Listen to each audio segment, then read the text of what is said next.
नमस्कार दोस्तों, वंदना आराधना भक्ति चैनल में आपका स्वागत है।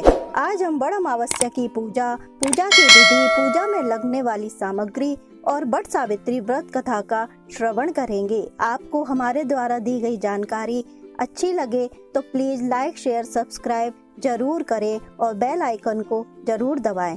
बट सावित्री का व्रत ज्येष्ठ मास की कृष्ण पक्ष की अमावस्या को मनाया जाता है। सुहागिनों के लिए ये बेहद महत्वपूर्ण व्रत है। बट सावित्री व्रत सुहागिन महिलाएं अपने पति की लंबी उम्र के लिए रखती हैं। बट सावित्री व्रत में बरगद के पेड़ की पूजा का बहुत महत्व है। पौराणिक मान्यताओं के अनुसार इस पर ब्रह्मा, विष्णु और महेश तीनों देवताओं का वास होता है। ऐसी भी मान्यता है कि इस पर माता लक्ष्मी हर वक्त निवास करती हैं। इस दिन सुहागिन 16 श्रृंगार करके पूजा की संपूर्ण सामग्री लेकर बरगद की पूजा करती हैं। व्रत वाले दिन सभी सुहागिन महिलाओं को सुबह जल्दी उठकर स्नान आदि करके नए कपड़े धारण करके 16 श्रृंगार करना चाहिए और पूजा की संपूर्ण सामग्री सजाकर बरगद की पेड़ की पूजा करनी चाहिए। बट सावित्री की पूजा बट वृक्ष के नीचे ही की जाती है।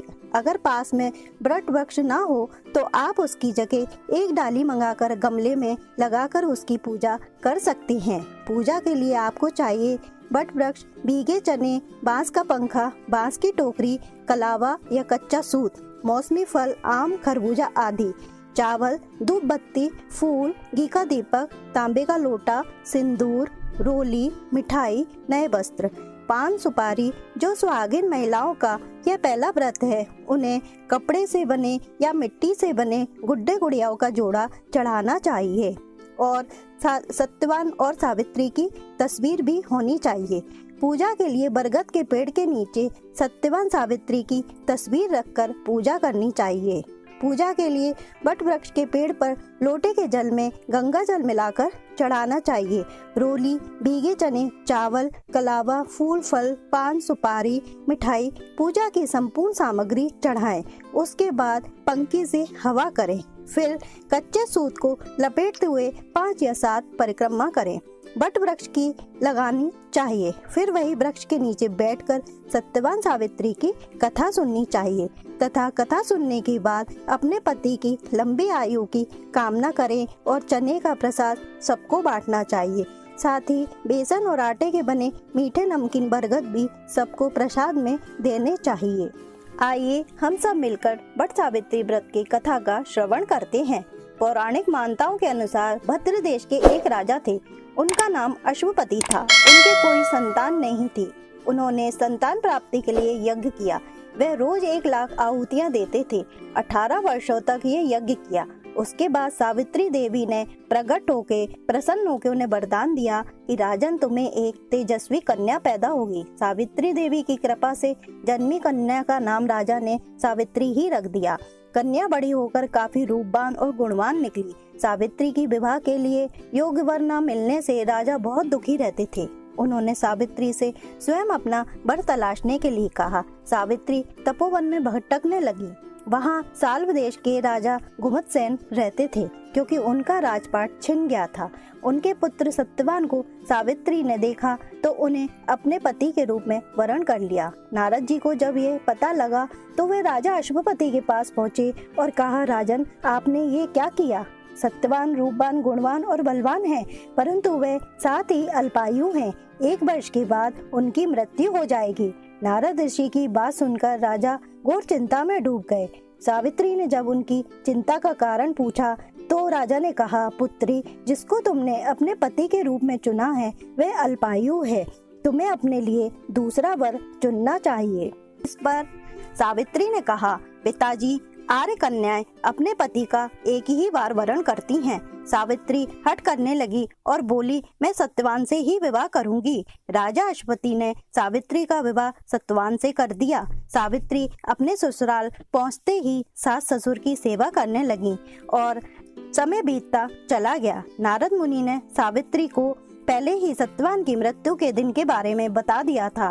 वह जैसे जैसे दिन करीब आने लगे, सावित्री अधीर होने लगी। उन्होंने 3 दिन पहले से ही उपवास शुरू कर दिया। नारद मुनि द्वारा बताई गई तिथि पर पितरों का पूजन किया। हर दिन की तरह सत्यवान उस दिन भी लकड़ी काटने जंगल चले गए। साथ में सावित्री भी चली गईं। जंगल में पहुंचकर सत्यवान लकड़ी काटने के लिए पेड़ पर चढ़ गए। तभी उनके सिर में तेज दर्द होने लगा। दर्द के कारण पेड़ से नीचे उतर गए। सावित्री समझ गईं। सत्यवान के सिर को गोद में रखकर सावित्री सत्यवान का सिर सहलाने लगी। तभी वहां यमराज आते दिखाई दिए। यमराज अपने साथ सत्यवान की आत्मा को लेके जाने लगे। सावित्री भी अब उनके पीछे पीछे चल पड़ी। यमराज ने सावित्री को समझाने की बहुत कोशिश की, लेकिन सावित्री नहीं मानी और उनके पीछे पीछे चलने लगी। सावित्री की निष्ठा और पतिपरायणता को देखकर यमराज ने सावित्री से कहा कि हे देवी, तुम धन्य हो, तुम मुझसे कोई भी वरदान मांगो। सावित्री ने कहा, मेरे सास ससुर वनवासी और अंधे हैं, उन्हें आप दिव्य ज्योति प्रदान करें। यमराज ने कहा, ऐसा ही होगा, जाओ अब लौट जाओ। लेकिन सावित्री अपने पति सत्यवान के पीछे पीछे चलती ही रहीं। यमराज ने कहा, देवी तुम वापस जाओ। सावित्री ने कहा, भगवान, मुझे अपने पति के पीछे चलने में कोई परेशानी नहीं है। पति के पीछे चलना मेरा कर्तव्य है। ये सुन के उन्होंने फिर से उसे एक और वर मांगने के लिए कहा। सावित्री बोली, हमारे सास ससुर का राज्य छिन गया है, उसे पुनः वापस दिला दीजिए। यमराज ने सावित्री को ये वरदान भी दे दिया और कहा, अब तुम लौट जाओ बेटी। लेकिन सावित्री पीछे पीछे चलती रही। यमराज ने सावित्री को तीसरा वर मांगने के लिए कहा। इस पर सावित्री ने कहा, 100 संतानें और सौभाग्य का वरदान मांगती हूँ। यमराज ने उनका ये वरदान भी सावित्री को दे दिया। सावित्री ने यमराज से कहा कि प्रभु, मैं एक पतिव्रता पत्नी हूँ और आपने मुझे पुत्रवती होने का आशीर्वाद दिया है। यह सुनकर यमराज को सत्यवान के प्राण छोड़ने पड़े। यमराज अंतर्ध्यान हो गए और सावित्री उसी वटवृक्ष के पास आ गईं, जहां उनके पति का मृत शरीर पड़ा हुआ था। सत्यवान जीवित हो गए और दोनों खुशी खुशी अपने राज्य की ओर चल पड़े। दोनों जब घर पहुंचे तो देखा कि माता पिता को दिव्य ज्योति प्राप्त हुई है। इसी प्रकार सावित्री सत्यवान चिरकाल तक राज का सुख भोगते रहे। व्रत सावित्री व्रत कथा को सुनने से वैवाहिक जीवन में जीवन साथी की आयु पर किसी प्रकार का कोई संकट नहीं आता है और आए भी तो वो टल जाता है। बोलो सावित्री मैया की जय।